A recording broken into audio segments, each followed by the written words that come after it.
Start. Public sector engineering industries are doing remarkably well.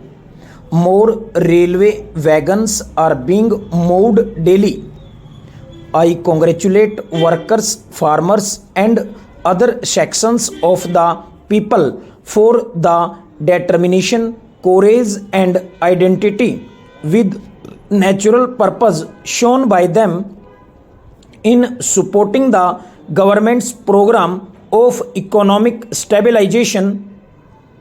Government is aware that there is no room for complacency as there are still sizable imbalances between supply and demand in several important sectors of the economy.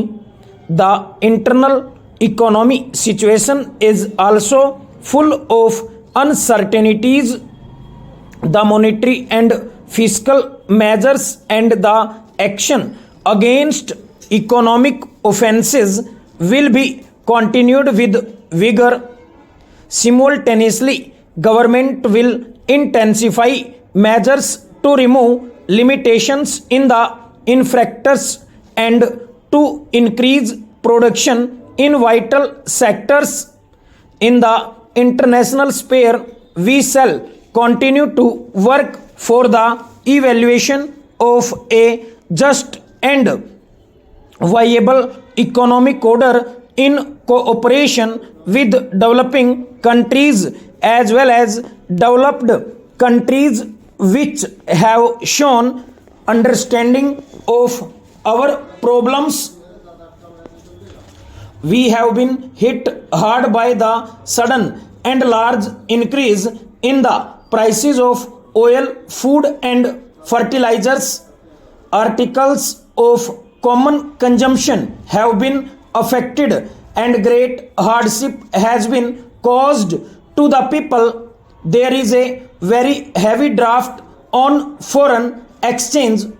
Even a significant increase in our export earnings is not adequate to fill the gap. Special efforts and arrangements are necessary to deal with the problems of oil importing developing countries. Some of the oil exporting countries have helped us in this regard. There has also been some action at the international level, but these measures fall short of the needs of the situation.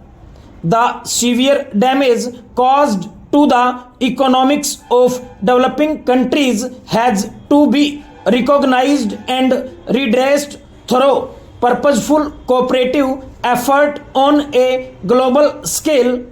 We shall continue to take appropriate initiative in this direction, both through bilateral negotiations and in international forums. In addition to the emphasis on increased production and use of coal, we are going ahead with oil exploration on an urgent basis.